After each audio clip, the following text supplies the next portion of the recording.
Okay, so this video, I'm going to talk about how the so-called Christian churches handle trauma and abuse. Um, and I'm going to say from my personal experiences, plus, you hear that?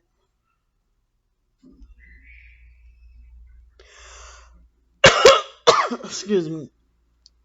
Um, my personal experiences, plus, um,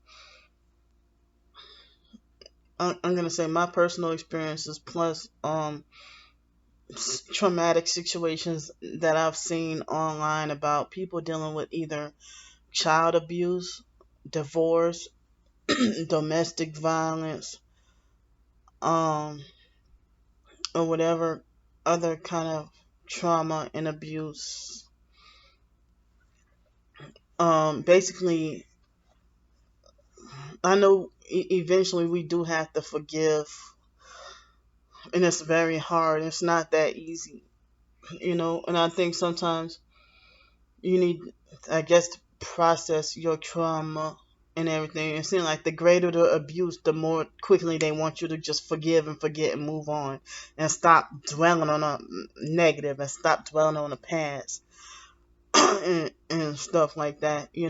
So, uh, well, like how churches handle, like, not only church pastors, but also church members who, it's like, you know how they try to say a church is a hospital for sinners or whatever. I haven't heard that phrase until a long time. I mean, for a long time, until somebody tweeted it on Twitter yesterday. Um, so the way to handle being raped by a Freemason is you tell the church pastor, and then everybody turns against you, and then lie and falsely accuse you of being a prostitute. Like, wow. So, um, I thought I did, but I guess I didn't talk about the fake Hell's Way Church. I need to expose that too. Um, the fake Hell's Way Church is what I call it, but they say it's His Way Church. But the fake pastor Eric, um, yeah, they're part of they were part of the fake Pentecostal charismatic movement, and they narcissistically showed off by fake speaking in tongues, which is not biblical, and I dare you to try to argue me that it is. Um, I'm, I remember last week or so, I had a debate with other so-called Christians about, speaking in tongues or whatever, that I've read that, you know, I've researched that fake deliverance ministries and speaking in tongues and Pentecostal charismatic movement, it's um more like Laodicean or satanic, lukewarm, and trying to it's ecumenical and trying to mix Christianity with the occult and Satanism and New Age movement and Luciferianism and stuff. So I don't trust or respect anything associated with any fake deliverance ministry. Y'all all are some frauds. And I know from personal experience. So I steer clear from any so-called Pentecostal charismatic or any supposed speaking in tongues or fake deliverance ministry casting out demons and stuff. Like, dealing with not only Lisa Ruby, but other professed so-called Christians. There's no way, not nowhere in the Bible do you read that um nowhere in the Bible do you read that demons enter you. Well, at least I haven't. You know, that the more people traumatize and abuse you, that the more um that the more demon possessed you become, or because people abuse you from a child, that you're the one who's full of demons that need to be cast out, rather than a person who is abusing you. They try to say that they put demons inside of you when they abuse you, and that's why you can't get over it, or and you need deliverance or whatever. And it's like, whoever feels like they really were delivered, that's just some spiritual deception, Luciferian deception. That's like a fake hypocritian version of when people abuse you, then, or even if you were a one-time rape victim, then you have to be called sick for the rest of your life. You, the victim, the one who survived this trauma, have to be called sick for the rest of your life and taking pills for the rest of your life, because some narcissistic abuser who has zero respect, and who I mean, and I'm like, I never understood that if a guy rape you one time and you're the one who has to see the psychiatrist and take medicine for the rest of your life, but or if a guy rape you in the church world, yeah, it's you the one who's full of demons that need to be delivered. And then the so-called deliverance session is a bunch of nothing but more added abuse, you know, abuse and manipulation. And um in the mental, I mean, in the, like when a person claims that they were raped, the process of gathering evidence and all that, it's like, and trying to, you sit down with the police, the detectives, and everybody, who nobody believes you when you know you're telling the truth, and God knows you're telling the truth, but they act like they think they're bigger and better than God, and they're more than one person, so they can't be God. All those people can't be God, and they are human and err and make mistakes too. But they arrogantly puff themselves up about how they don't believe you, and they have their minds made up about you before you even open your mouth, even if you're not a targeted individual. But damn, exposing one rape situation can make you a targeted individual too. I've heard stories like that. Or even, you know, you don't even have to report a whole rape on somebody. You can just, I heard that you can get mad at a neighbor for blasting loud music, and you can become a target. I mean, I read about that like I thought it was 5, but it was 4 years ago I read about that. Um, so that, like, wow, but I still didn't even realize that targeted individual thing really applied to me. But I guess I wasn't heeding to the hints a few years ago, you know, but it's still a journey. Um, but, um, so it's the trauma of the aftermath and all those painful, um, psychological tests done on a victim, and you getting your rape story out, and then you can say, well, before dawn he did this to me, and then, like, you'll tell the police that, and then in court you'll say, in the morning he did, early in the morning he did this to me.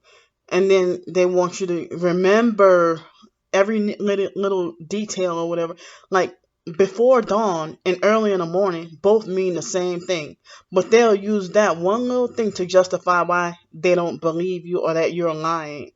Trying to manipulate you or try to look for excuses to discredit you, or trying to make it like you're lying and then want to jail you and then defend the rapist at any cost. And it's not about just rape, any other abuse or whatever that you've gone through.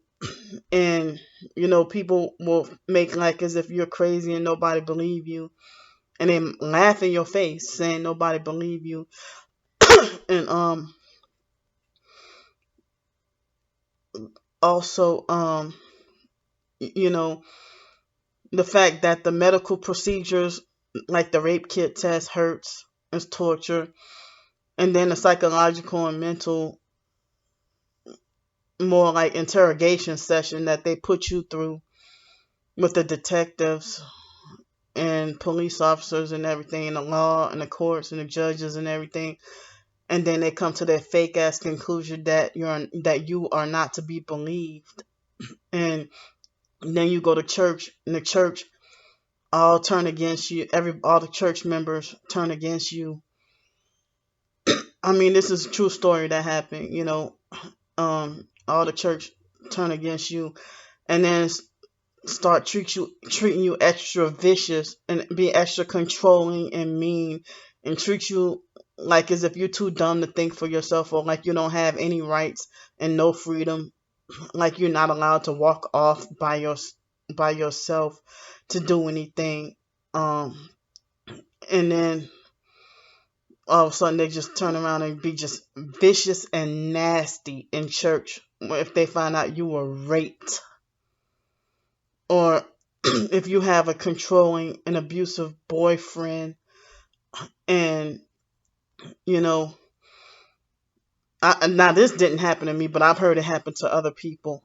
About if you have an abusive controlling boyfriend, and he pretty much pressure a female into sex, or he just takes sex from her against her consent or whatever, and then the church will band together and force that girl to marry that controlling, narcissistic, abusive boyfriend. They will force her to marry him against her will, force her to marry him, like psychologically and mentally. Yes, you can. Don't tell me that there is a such thing as psychological and mental coercion. And then narcissistic other people be like, nobody can force you to do something you don't want to do. Tell me that with the fake force mask wearing. You know, trying to say nobody can force you to do something you don't want to do. You allow this to happen. Like that's what they want to say.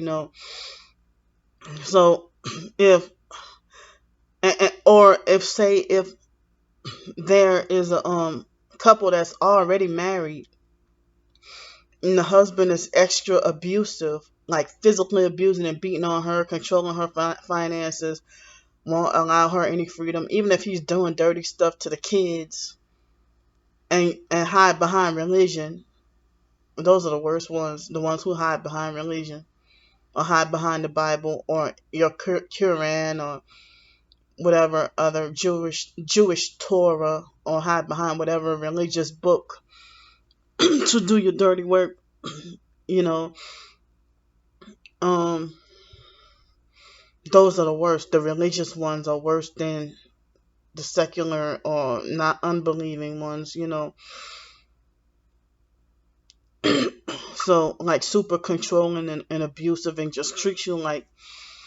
And then the church is there to make sure you, even though the Bible does say God hates divorce, but they want to make sure that you keep tabs on you and defend. Like everybody takes the side of the narcissistic, controlling husband who's lying on you. And then you know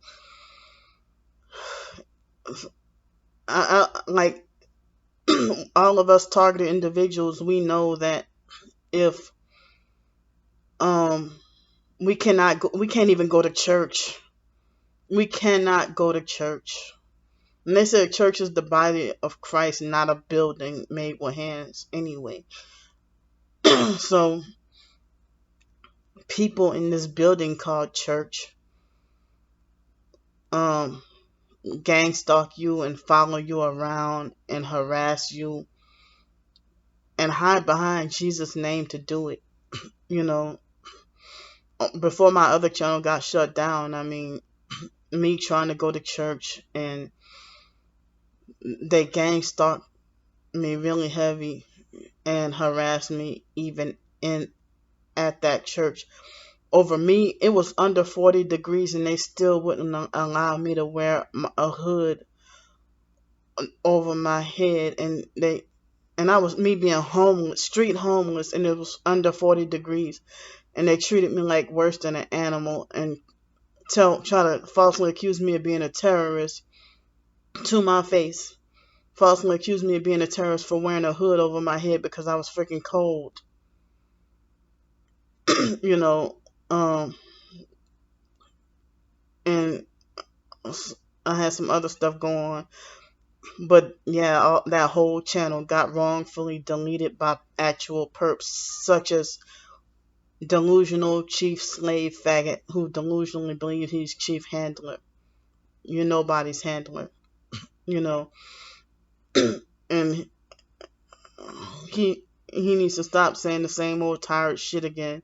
And he needs to stop saying the same old tired shit. And he just, need to come up with something different. Like this morning, chief handler got a new channel and then told me, um, go see a psychiatrist and get a job. He got on one of my older videos, not one of the fresh ones from the past few days, but one of my older videos from Hurricane Sally or whatever. So of course that got just straight blocked. And I said, well, how can the same people who tell me, go get a job are the same people who are blocking me from getting a job, but they so badly want me to see a psychiatrist and take medicine. Just want me. I mean, the side effects of the medication make you suicidal and make you try to off yourself, try and kill yourself. And they're toxic too. It's something spiritual in a bad way. And one time somebody said, I wouldn't be surprised if there's a demon in every little pill, with the pharmakia, drugs, sorcery. And so it's against God to see a psychiatrist and take medicine. We're supposed to trust in him, not I still have spiritual straighten out to do, but it's not other people's job to try to fix me. Try to spiritually fix me when they're not straight themselves.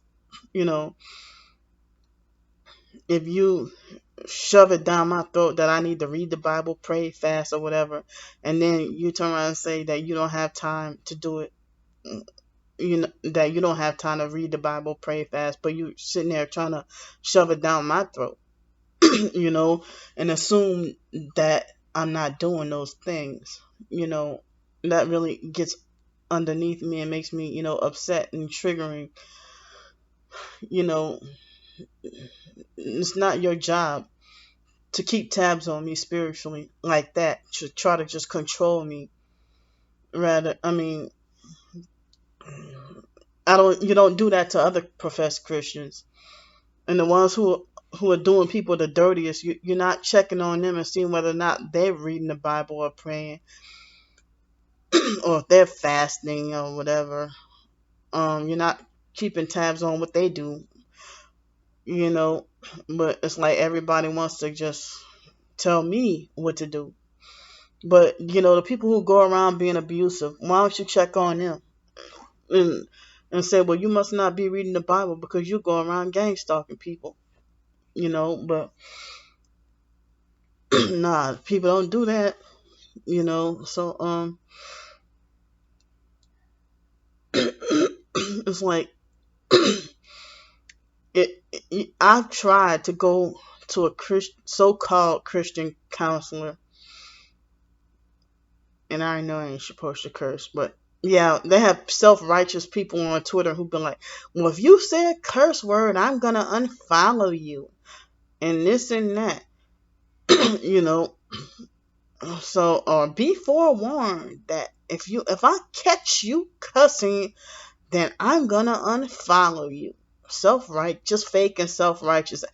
Same people who act like cursing is the only sin, you know, who self-righteous and think they're holier than thou, you know, those are the main ones, part of the CCM movement, the contemporary Christian movement, and quoting out of false Bibles, and dare you to correct them, saying if you they can condemn you about your so-called sin of this and that, or they'll try to say something is a sin that is not a sin with their own, you know, personal list of rules and laws.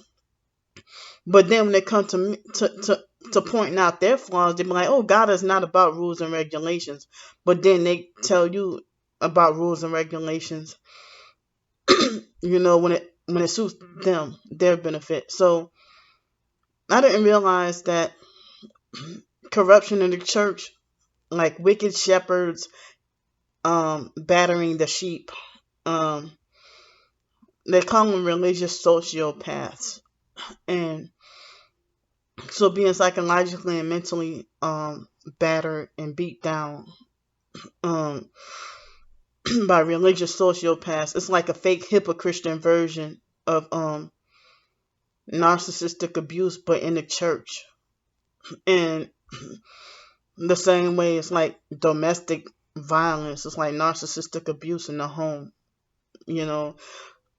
And so I think the people are the most damaged when you add religion to the component of whatever abuse. I think spiritual abuse is the ultimate worst, or soul abuse, abusing your soul so badly is the worst. I think it's probably worse than sexual. And I thought sexual would have been the worst, but all abuse is harmful, you know.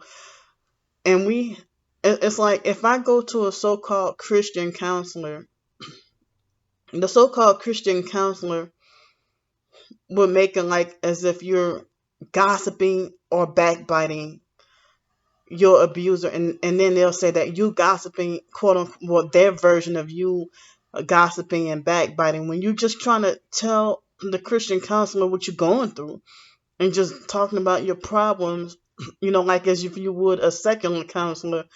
But then they want to condemn you and say that, I mean, if you say that a person that talking about the rape trauma you went through, or beating that I went through in foster care about a foster brother Joe or the foster mom or something, then I have to hear lectures about how I'm sinning and that I'm wrong and that I'm backbiting and gossiping. And I have to hear lectures about how I'm slandering because I quote unquote, don't have any proof. Well, I didn't have back in 1986. Yeah, I didn't have a cell phone when I was 3 years old. So how could I capture the evidence? And the foster mom probably would have threw my phone away anyway. If we were in foster care in 2020 and she was 42 this year and we were 7 years old, or 52 and we were 17, just like back then we were 17 years old, I was not allowed to have much internet access, you know.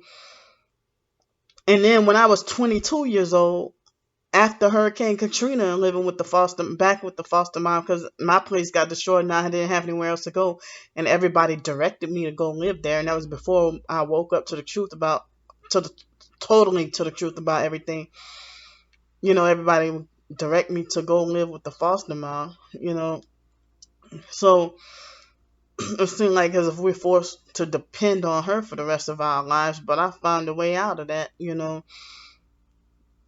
Well, my twin sister was born after me, well, only 13 minutes, but she was allowed to live the grown life before me, while I'm supposed to stay a 37-year-old child and not allowed any freedom or rights.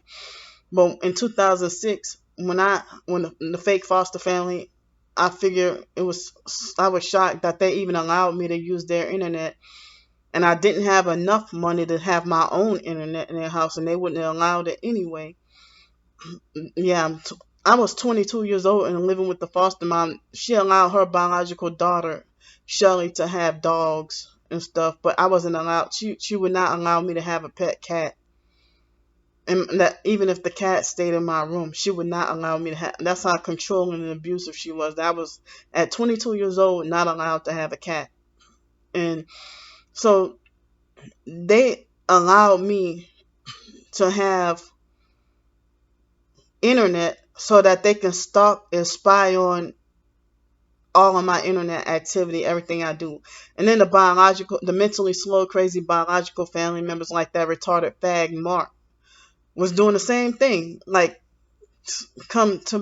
he would make a random visit to my house and act like he was and you could tell he was sneaking up to no good, because he acted like he was extra nervous, and he would snoop through all my internet activity, and then go on those gay porn websites, and then put all kinds of viruses on my computer, and then go back and tell the biological mom everything I researched and look up online. You know, before I was woke to the truth about Illuminati and New World Order and stuff, he would, use stuff against me, and then snoop through all my internet activity, and then go tattletale like a bitch and go report everything back to the biological mom. And then she would confront me. Mark says you looked this up on the internet. Mark said you did this. And then when I confront him, he will lie and say no such thing happened. So then when I put a stop to him trying to come into my house and take advantage of using my computer, and then order me around and tell me how to clean my house and everything, when your house ain't any cleaner than mine. And he would treat me like how the abusive fake foster mom would come in my room when we were little kids and say, get this room clean and clean this and do this, do that, and when I come back, you better have this better be clean. And I was a grown woman in my 20s being treated like that by the retarded fag Mark, who's he's 9 going on 10, like 4 months, well, almost 4, like 3 months, about 3.5 months away from 10. Like, he was 9, almost 10 months, almost 10 years older than us, and trying to handle me like that. And when I put a stop to it, he started to tell me I should drop dead, and that he said, you can't talk about nobody with your disgusting looking fat ass. And so he would snoop through my belongings in front of my face and steal my money in front of my face and dare me to speak up and say anything. Like, you're not allowed to stand up to abusers. And so if I go to a secular counselor, they say that that I have to follow whatever rules, unfair rules in Mark's house. But then when they come to my house, the rules you set, they're so ridiculous and crazy. They have a right to take advantage of you in your house. And I'm paying this counselor, and the counselor is telling me this. The secular counselor is no different from, no, I'm not going to say no different. I meant to say the Christian counselor is almost no different from a secular counselor, but in a way they're kind of worse, more guilt tripping. It's like they try to use psychology and fake twisted Bible. They twist the Bible and pervert the Bible, and it's like a lot of fake Christian counselors are narcissistic abusers. Like this guy, his name is Hal or whatever, from Greenville, South Carolina. And so, F supposed to mean 6. So I try to compare him to an antichrist. I didn't know that he was a narcissistic abuser too, to think about it. And he probably was a perp too, gang stalking perp. And he treated me like he's supposed to be a Christian counselor, and treated me like everything I do or say is, the dumbest thing he ever heard. So I had my own nickname, FFF666. I have my nickname I call him is Fake Fucker Fail was what the nickname I had for him. Trying to set you up to fail spiritually. Stumbling over my words. So Fake Fucker Fail. It was no help at all. And after 2 counseling sessions, I quit going to him. And then they wonder why. You don't care about me. It's just you mad because you lost out on money. That's what it is. That's why that black lady Wanda, who blamed me for my family, she was a secular counselor who blamed me for she blamed me for my family taking advantage of me. And then when I quit going, she called me up and wondered why. You know. So um it's like if you it's like you can't even go to a Christian counselor because why do they even exist? If Jesus is the wonderful counselor, we all supposed to go to him. But I guess these fake Christian charlatan counselors, I guess they prey off the ignorant and just want to exploit and take your money and be extra batter you and be extra abusive, you know. And it seems like these even mental health counselors, I figured it on my own, but then I figured it out on my own, but then I had to realize that when you call the secular crisis hotline, they get paid to be perp you and be abusive, and then they're supposed to be set up as volunteer crisis. I'm like, why would people and volunteer for hours to help strangers about their problems and they don't get paid for it? But kind of find out they do, because I found out the conspiracy of crisis hotlines to not call them again anymore. I didn't realize it was the same perps for years who just remember. And even if I hadn't called 4 years, if I hadn't called for 4 years and then I try to call and then they treat me like an unwanted pest, I'm like, oh, it's you again. And treat me with extra abuse. And it's like I was getting zero help. And there was a point in time dealing with my own twin sister, and other family members. It's like calling a crisis hotline. I was ended up feeling the need to call like 5 and 6 crisis hotlines every day, and none of them were any help. And that was several years ago. And so now I heard that mental health crisis counselors do get paid for every person that they can succeed. I'm like, why? I was trying to figure out why do they drive you to suicide even more? Like when after you get off the phone, after you get off a phone, after you get off the phone with the suicide crisis hotline person, you know, when you're feeling unsure back in the past, if I would feel unsure of whether or not I want to take my life or whatever, and not realizing I was a targeted individual and that I was talking to nothing but perps, you know. So, and then they try to make it like as if I was wasting their time. Well, I didn't want to at the time outright say, well, yeah, I'm suicidal, because I didn't know that was part of the conspiracy and the agenda that they get paid. This perp walking right close to my door outside. That you feel the need to walk that close by my door outside. I just saw a man walk, so I figured that was a perp who doesn't even live here. And they trespassing on this property and nothing's going to happen to him. So like back then, years ago, before I knew the truth, and that plus that was used to distract me. And so before I knew the truth, I kind of was sensing it on my own. But then I had my final look. There's another one. um, like they would. It's like they want to eavesdrop and listen in on my conversation. Um, So the and now they're talking loud in the hallway. So when now see when I'm getting to the nitty gritty and the meat, you know, y'all hear that?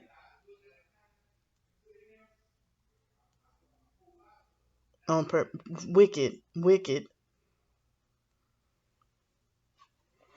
But right when I'm trying to get to exposing,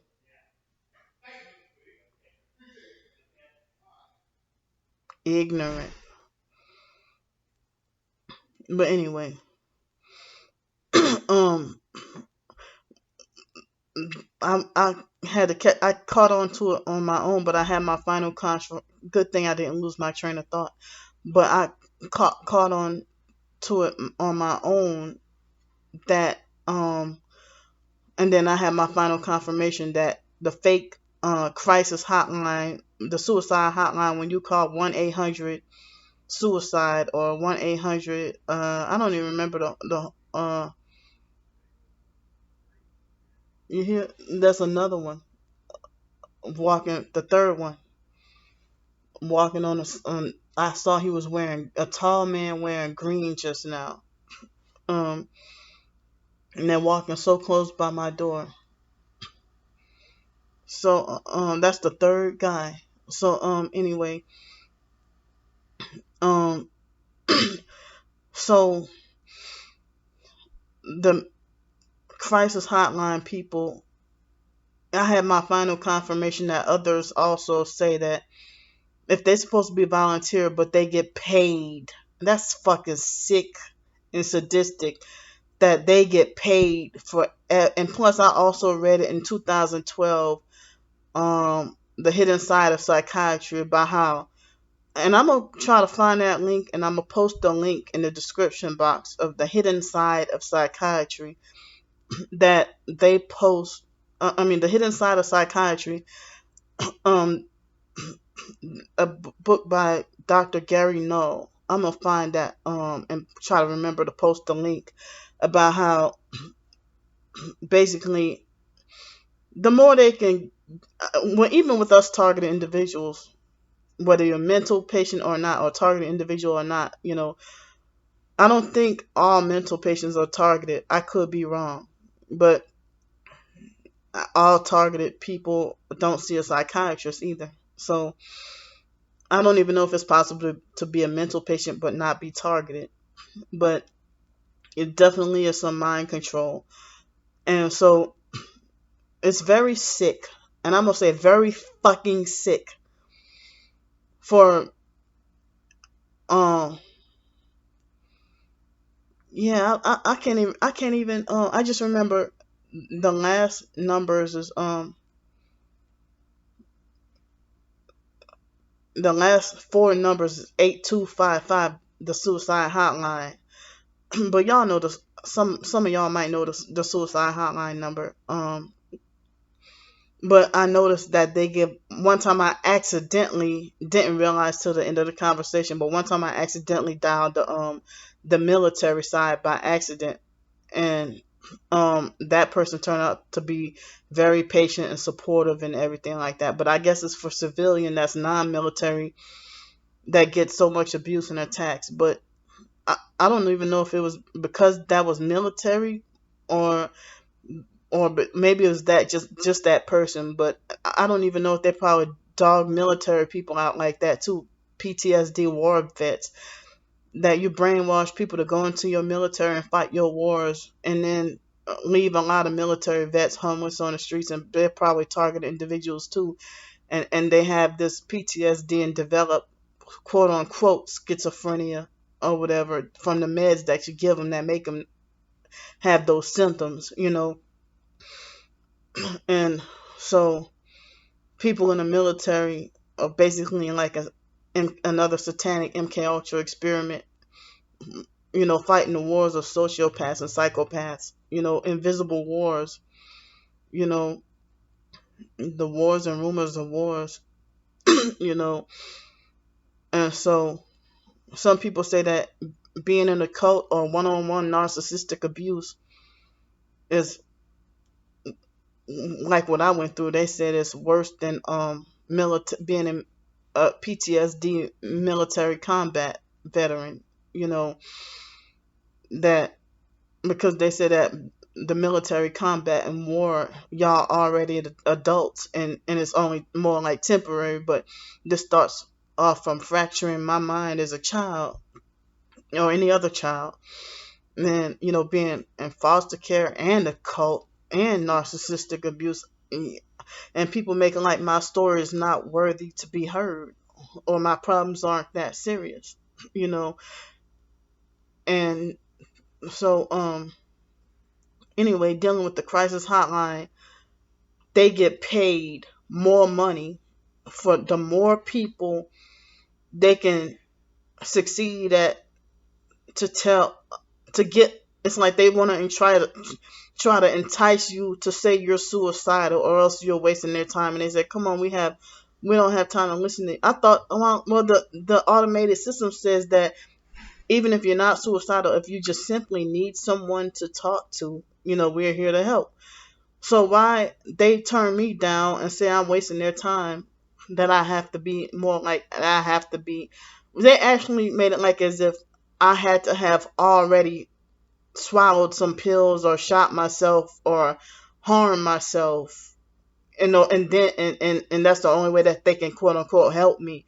And it's not about helping you, it's more like um making sure that they get paid, like I guess some kind of commission, getting paid to make sure they succeed at getting you locked up in a mental institution. And that was, I'm talking about past instances that I went through. I never had to touch a gun ever in my life, but a real gun. Never touched a gun. But I'm just using shoot yourself or stab yourself or anything in the past. I mean in the as an example, or try to hang yourself or try to suffocate yourself, or just using examples. I didn't do all those things, but in the past I have swallowed pills more than once in my past, and I don't want to do that ever again. I feel traumatized by my past suicide attempts, and I don't want to do that again. And even, you know, I try to be cautious to not overeat too much junk, because like trying to overeat too much sweet, I tried that way too, and it was more traumatic than swallowing pills with the sugar. Scary. So um I don't ever want to do that again. It's so scary. So, and I didn't realize I would have gone to hell. So but it seemed like these fake Christian counselors are exploitative. Not all of them, but a lot of them are exploitative and just want to make money, and make money off of manipulating and toying with your mind and abusing you like secular counselors. And once you already in the mental institution, they get paid more kickbacks and more money. And once they succeed at if they can get you, if you're already in a mental institution, if they can get you um on if they can provoke you to get mad on purpose, for an excuse to justify, and their tactics are successful too, like they always work. And they can get away with physically abusing and beating on you, stealing your money, and raping, like they drug and rape. I'm glad that it didn't happen to me, but I heard it happened to other mental patients, white, black, white, no matter what skin color. But mental patients at University Behavioral Health in Denton, Texas, that hospital has been exposed, and then the owner of the hospital was threatening victims with lawsuits, and will succeed suing people, like trying to sue poor victims for millions of dollars for speaking out. And then I heard that they have that. I've done some research back in 2012, and saw connections with I saw connections. There were connections with Illuminati directly to that hospital, in MK Ultra and mind control. And then that Legends Academy next door, they said was a mind control art school for the smart kids, and that was an MK Ultra Programming Center right next to University Behavioral Health, UBH, in Denton. And then they're connected with Mayhill Hospital, that's also in Denton, Texas. And then there's another one in Dallas, I think UBH Dallas or whatever. They're all connected with like MK Ultra and mind control and abusive people and stuff. So um I yeah, and I heard that some celebrities even went to Mayhill Hospital to get quote unquote treatment, which is more like not treatment but reprogramming. And um the I hate when people think that because you speak out on a past suicide attempt from 10 years ago, they think you're suicidal now. They falsely accuse and falsely assume that you're suicidal now. No, I'm just talking about my experiences. I promise you I'm not feeling that way right now. You know, that I don't have any plans or any thoughts to try to do any harm to myself.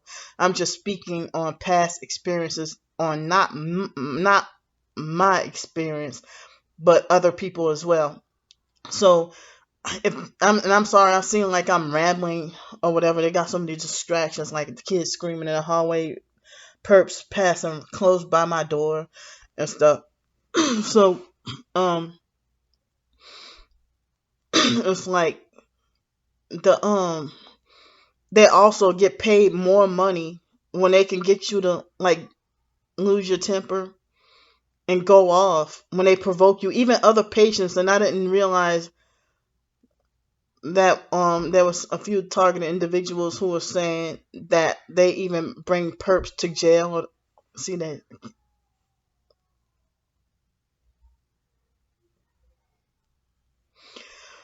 So I heard that they even bring fake fake mental health perps that are fake patients to come and torment and terrorize you too. And they even sometimes hide behind the name of Jesus and do the same and play those games, you know. And they forced me against my will before I even decided to become a Christian. They forced me against my will to like, how the hell you gang stalk and you perp me and abuse me and try to kill me, and then force me to go to the so-called Christian faith based that I call fake based. And that was in that mental hospital was how I first coined the term fake Christians, that they had so many fake mental health patients that came after me and were illegally allowed to leave before me, and they were just there to provoke me, other patients provoking me to anger, or even no, the noise is getting too freaking out of hand. um See the idiots talk, ghetto idiots talking like right close by my door. See, now watch, after the video is over, everything gonna be pin drop quiet. So they're a whole bunch of demons. But once they get you locked up in a seclusion room and a cocktail, and force you to be in a seclusion room all day, they get more money. They get paid more money for provoking you to anger on purpose. They get paid more money for that. Tell me that ain't gang stalking, you know. And so that link, the hidden side of psychiatry, I'm gonna post it in the description box. So please look at the description box. And if you're too lazy to read or feel like you don't have attention span, I mean a good attention span, then you don't have to worry about even bothering to click on the links or read or anything. Just don't call yourself a woke or a real truth if you're not willing to read or do real research. If you feel like you don't have time to read, or you have short attention span, or you don't have time to freaking research, then don't call yourself a truther then, you know. So um it's like I read this several years ago, and in my Christian DVD, I think, that I used to pass out, and now I put it online. I even have that too, the hidden side of psychiatry. So it's a PDF file that you download. It doesn't take up much space on your computer, and I promise you, it doesn't have any viruses. Um, it's by Dr. Gary Null, and you probably can look it up on YouTube as well.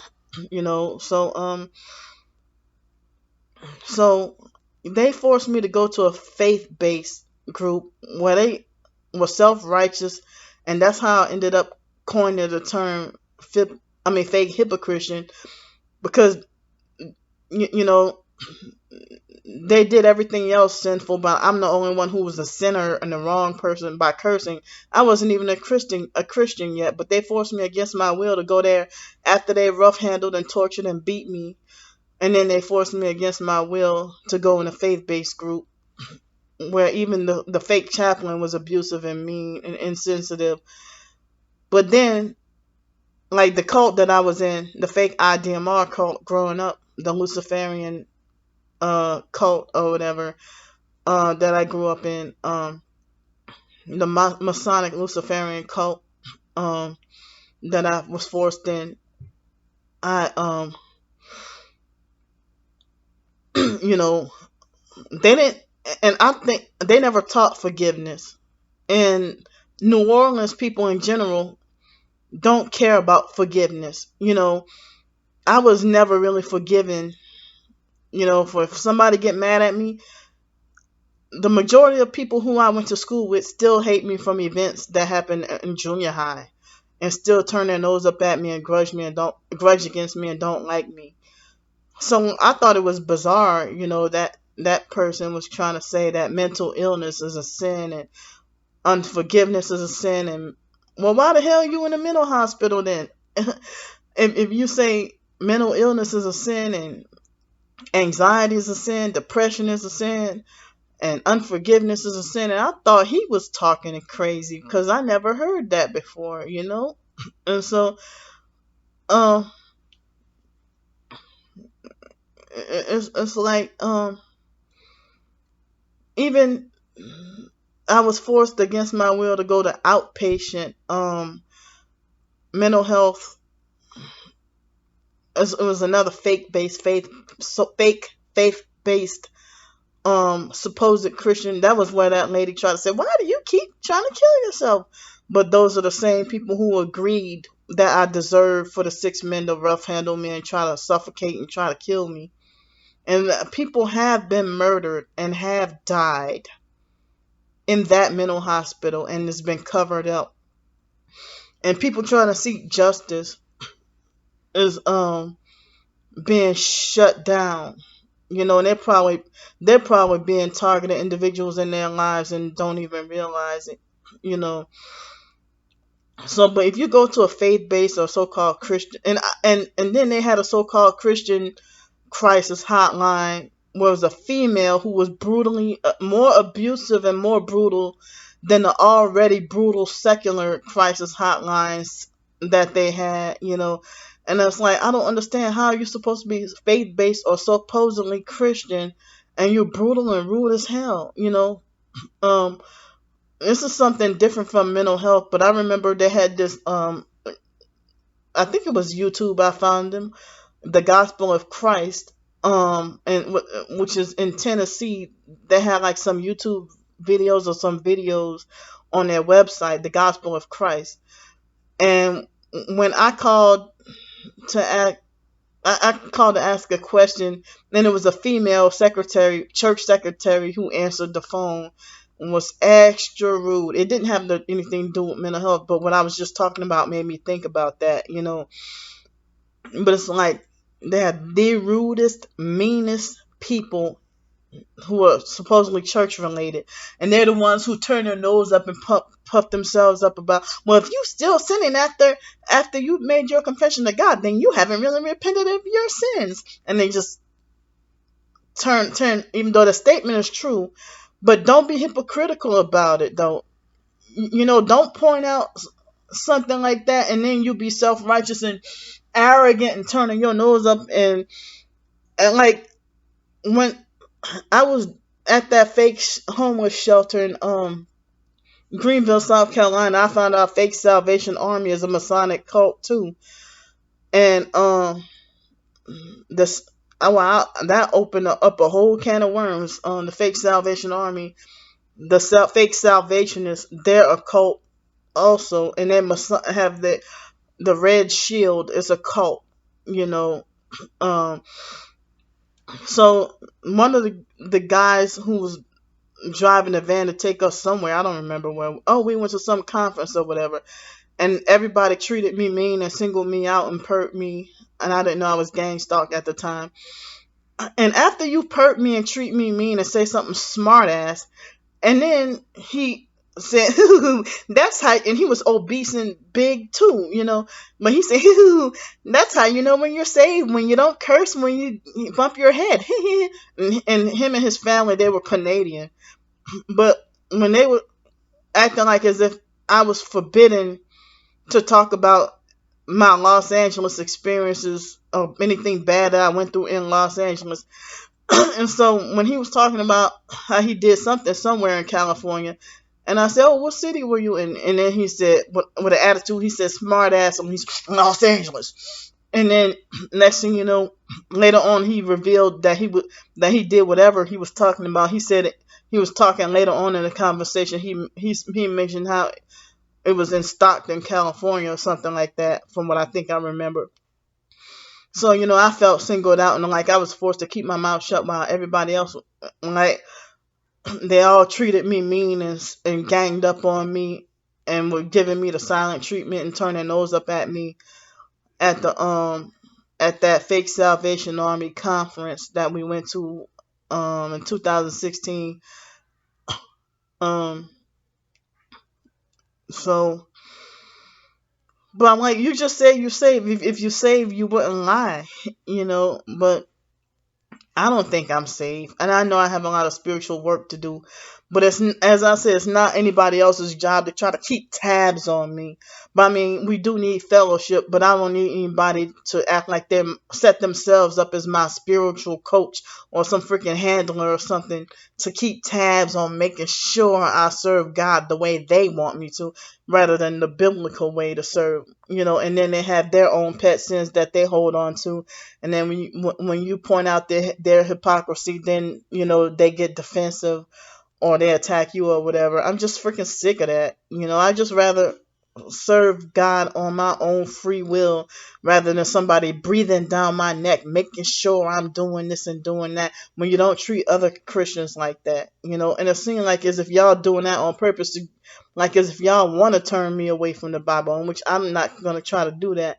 But it seems like as if y'all trying to make me backslide or just give up, like as if shoving everything down my throat on purpose to make me get your purpose is to, like, on purpose to make me give up, try to make me give up, you know when I'm and you just want me to feel constantly 24/7 psychologically and mentally condemned and just battered, and like everything I do or say is not good enough or not right enough or it's completely wrong.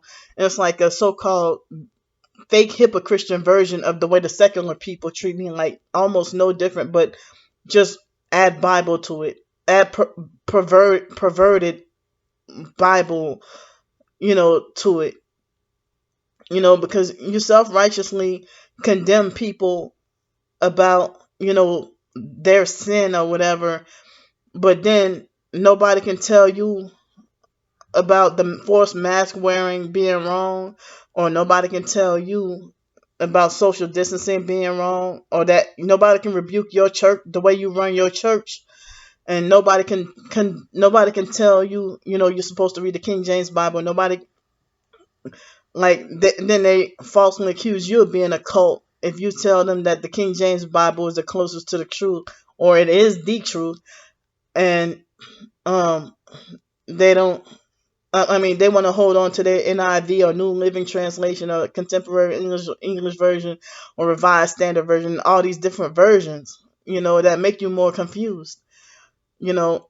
And so I know I'm not the best Christian, but I've done a lot of research, and I haven't done all the research, and I haven't, we can't know everything, and some stuff I forgot and need to refresh my memory on. But you know, it seems like the when I, you know And it's like, I mean, I read the, a few chapters in Psalms last night too. I'm like, wow, almost every chapter in Psalms seems like it's um dealing with seem like gang stalking. Almost every chapter, not every chapter, but almost every chapter. How basically just the world hates you and trying to destroy you, and they plot against you and they lie on you and everything like that. you know. And I'm still feeling like the only wrongdoer, while everybody else is righteous or everybody else is smarter than me, wiser than me, can make better decisions than me, can use better judgment than me, and like I'm the only one on the face of this earth who is just a big dummy, you know. So, um,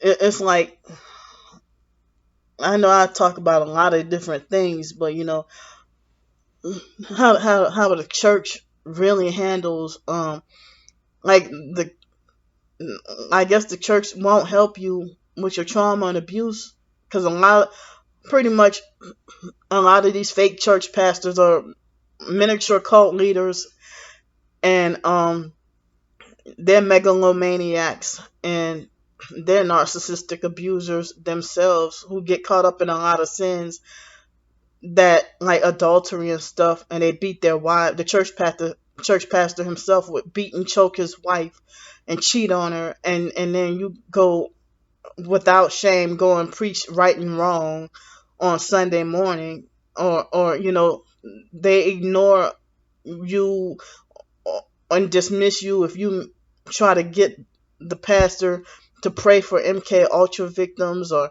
pray for victims of human trafficking.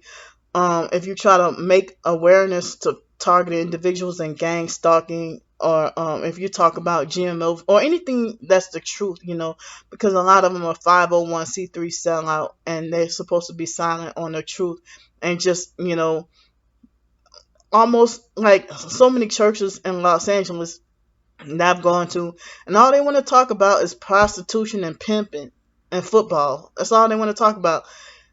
And then, but they can talk about prostitution, pimping, and football, but then they would get on my case heavily if I talk about.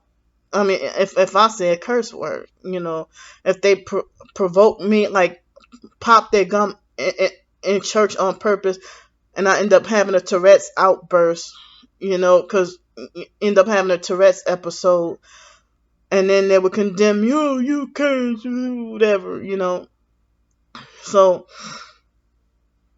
when it comes to how churches handle abuse and stuff, and dealing with mental health and all that, the churches think you should just ignore, forgive, and forget and let go instantly, or you deserve whatever disease you got. I mean, I've been having whatever. Now, they had this Asian guy named Kevin at the fake Hell's Way church. He wasn't Korean. I think I heard he was Vietnamese. And Kevin, he admitted that he was bisexual and bisexual and promiscuous, and participated in a lot of sexual immorality, but then he used it, like when I was talking about the rape in the church one day, and he said, "You want to know why you got all these diseases with your Tourette's and everything?" He said, "'Cause you don't forgive." And in which he was referring to, the rape that I went through and all the post psychological trauma of dealing with after the rape, the freaking 2 hour an interrogation session, the psychologically and mentally traumatic interrogation session by another black female. And you can't tell me Detective April Carter from Los Angeles, I think it was the 33rd district, or no, I don't remember what number district that was, but that was in Los Angeles, that is close to Central Avenue, Central and Florence, somewhere around there, I think, in Los Angeles. Let me think. Wait, well, hold up. I don't remember if it was close to Broadway.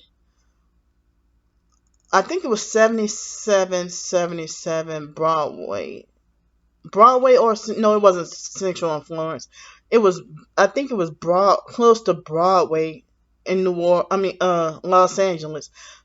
Uh, oh, I think it was the 77th Division. I don't remember 33rd or 77. I don't remember. I have to go back and look. But Detective April Carter, and I used to call her Detective Charter because she's a black woman who delusionally believes she is a white man, and and she traumatized me and caused me diarrhea for 3 days after that, bullying and interrogation, and treat me like I was the criminal, and falsely accused me of lying on a police report. You know, well, why was I limping for 4 days after the Freemason guy raped me? I was limping for 4 days, and I felt like severe pain spasms. Never experienced that before. And during the rape, I attempted several times to try to claw his face. So does that sound consensual to you? Or the rape that happened this year that I wasn't allowed to report to anybody? If you you know if you put me in positions where I can't breathe, you call that consensual? Because I'm not masochistic at all. So you can't tell any church because they'll tell you you should forgive right away, while they turn around and start to treat you like vicious, vicious, and treat you like you don't have any rights to make, like you're not allowed to think for yourself. And then David Jane, who I mentioned in the video a few days ago about the disabled people living in group homes who don't have rights and stuff. David Jane would tell me how the fake pastor Eric would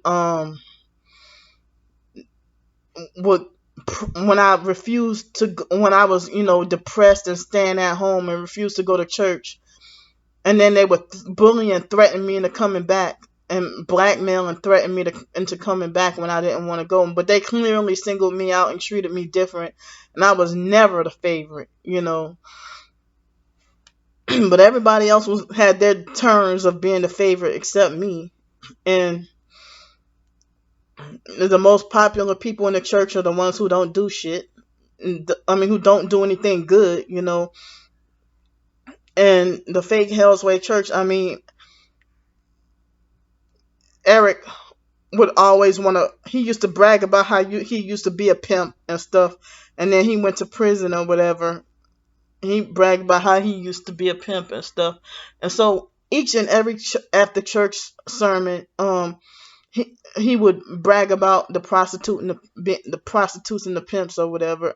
He would make this fake public phony prayer and a fake crocodile tears and over exaggerate and just make a big show and talk about praying for the prostitutes and the pimps.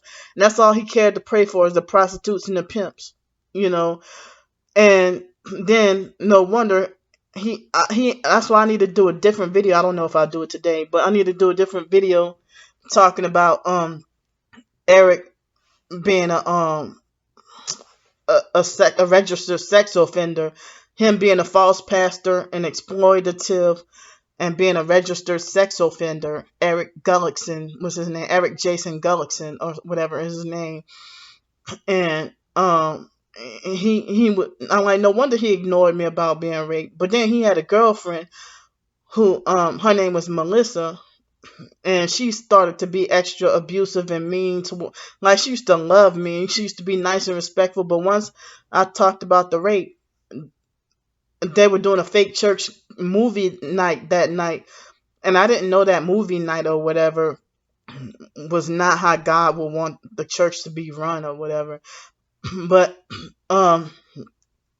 they would when